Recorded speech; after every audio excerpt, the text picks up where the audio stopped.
years of my life thinking that scoring a goal would be the highest feeling that I ever achieved, and that sitting a bench would be the worst. I spent the last 6 years of my life truly understanding and learning how wrong I was. I love soccer. It's the most beautiful game to me. And more than ever have I been able to witness how transformative the game can really be. It's a game which allows teams to share wins and losses together, grow together and learn together, experience highs and lows. And some of the highs that I was fortunate enough to have while playing was playing in a Division I college, traveling the country with friends and teammates, scoring goals, breaking records, playing semi-pro with some of the greats like Brandy Chastain and Megan Rapinoe. And when I wanted to go pro and didn't make it, I could have never been prepared for the void that I would feel when I was no longer part of a team or the game anymore. By 2009, I was sitting in a jail cell dying of a drug addiction right here in Sacramento County. And when I thought that sitting a bench would be the worst feeling in the world, sitting on a bench in jail with a cellmate who likes to talk through the toilet every night was much worse. I'll explain to those of you who have not been in jail before. So every night what this woman would do is she would take out the toilet water of the toilet bowl, and then she could use that to communicate to the man who was in the cell above us, who was her fiance. And they had a very loving relationship. And every night while I was trying to sleep, they would have these loud, angry, toxic, just kind of yelling matches through the toilet. Sounded like a very angry person's voices every night. And there was one special night that I remember where she had finished her routine conversation with her fiance, and then I saw her do something I hadn't seen before. And she was pulling something out of the toilet, and it was a Snickers bar. And then she started eating it, yeah, and then she asked me if I wanted some, and I snapped. It's like, I could not accept that this is what my life had become, and so I got up and I hit the crisis button, and the officer yells through, "Are you gonna hurt yourself or another person?" I said yes, and I was immediately taken out of there and put into a holding tank and on suicide watch, rightfully so. And this was truly my lowest moment for a few reasons, because I was already feeling pretty hopeless, feeling helpless because now I'm handcuffed and in jail, and more so suicidal though, because I just couldn't imagine a life that I could be happy in. And I was wrong again. So shortly after that experience, I was released from jail, and I went to rehab, and I got sober, and then I went to transitional living, where I could rebuild my life. And there I was introduced to a men's homeless street soccer team who is training for Street Soccer USA annual national tournament in Washington, D.C. And these guys had kind of recruited me to play with them because they knew I'd had a background in soccer. So I eventually went and played with them, and it wasn't great soccer or anything I was used to.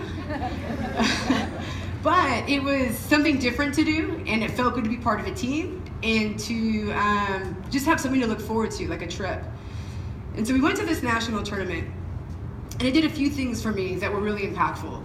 It was the first time that I had been truly happy and enjoyed myself in years. And I was able to connect to people in a way I hadn't connected to them in a long time, mostly because all of the players from around the country of this tournament were all using soccer to overcome their hardships. And the other piece of it was that I was coming from a place of shame for my mistakes and being an addict and having to rebuild my life. But at this event, they were so accepting that it allowed me to really look forward and feel like I had support and excited to see what else I could do in my life. The other thing that happened was that as a result of this tournament, I was nominated or chosen to play on Street Soccer USA's very first all-women's national team for the World Cup. Yep. Woo! The Homeless World Cup. Woo! The Homeless World Cup was going to be in Rio de Janeiro, Brazil, and although it wasn't the World Cup I wanted to play in, I was still very excited for this opportunity. And in my mind is like, well, maybe this is my comeback. Like, I could be pro again, because I might really stand out against these other homeless players. And so I went home and I trained and I practiced and I got as fit as I possibly could. And what you should know is that the Homeless World Cup is an event designed to bring countries from around the world together for camaraderie and for social issues, to really highlight the fact that homelessness and adversity can be overcome through something like soccer. And it was an opportunity for us to unite together and share stories and play together and really celebrate each other's lives. And I didn't really get this until after my first game, because we got crushed. And I was very disappointed, because how am I gonna go pro if we suck? And then I realized that my teammates were not disappointed, and they actually didn't care that we had lost at all. And they didn't care because they weren't at this event because they were soccer players. They were at this event because of what it meant for them to be a part of something, to wear a jersey that represented something positive, and they had grown to love the game because of the positive impacts it was making in their lives. And our team was very diverse. We ranged from ages 18 to 60. Very different backgrounds, from different cities, had different levels of soccer experience. There were moments where I wondered if they knew what direction that we were going in. But what we did share was how much soccer meant to each of us individually, and it was truly what was reconnecting us to life. And as I got to know my teammates more over the week, I got to learn that they love soccer so much. And although they were new to the game and maybe not great, like, they were obsessed with it. All they wanted to do was like learn to dribble better, pass better, shoot. Like, this was what they wanted to do. This is what made them feel whole. And ironically enough, this was the only thing I had to offer another person. I didn't have a job, I didn't have money, didn't have, nobody trusted me. But I have like years of soccer experience that I can share with my teammates. And so it was this real great opportunity for me to spend a week with them and giving them everything I could that I knew of the game. And what that did for me was it really gave me a sense of value and purpose that I hadn't experienced in a really long time. And then for them, it made them feel respected. They were getting more confidence in what they could accomplish as a person and a soccer player. And it was really creating this cool culture within our team that we had respect for each other because how much the game meant to us individually. And that was something that was brand new to me. And eventually, we did win a game. Woo! Yeah, it was 7-6, and I scored all 7 goals. And what was more exciting than scoring 7 goals was watching how excited my teammates were. And we won that game together, but I mean, they lost their minds. It was like we had won the World Cup. And for me, I'll remember that and the rewarding feeling it gave me, because it was the first time I felt like I was truly sharing a win with my teammates. And so that stuck with me a lot.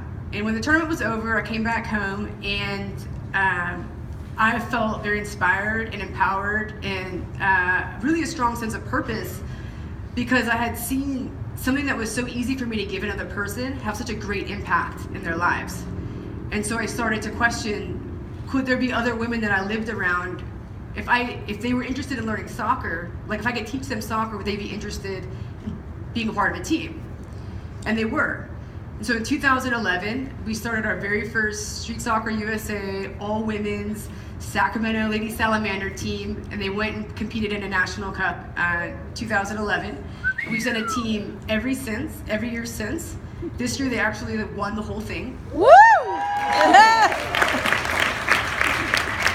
And we've sent over 20 individuals from Sacramento overcoming homelessness to a Homeless World Cup who represented our country and our city and really showing hope for others. And 75% of a Street Soccer USA participants will achieve goals of employment, housing, education, or sobriety within their first year of participating. Woo!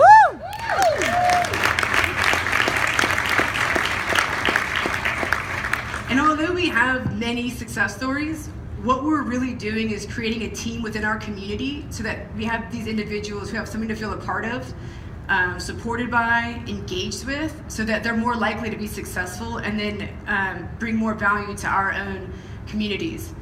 And so when I thought that scoring a goal would be the greatest high that I would ever feel, what I learned is that teaching someone how to score a goal and then being able to celebrate it with them is really where the greatest high is. Thank you.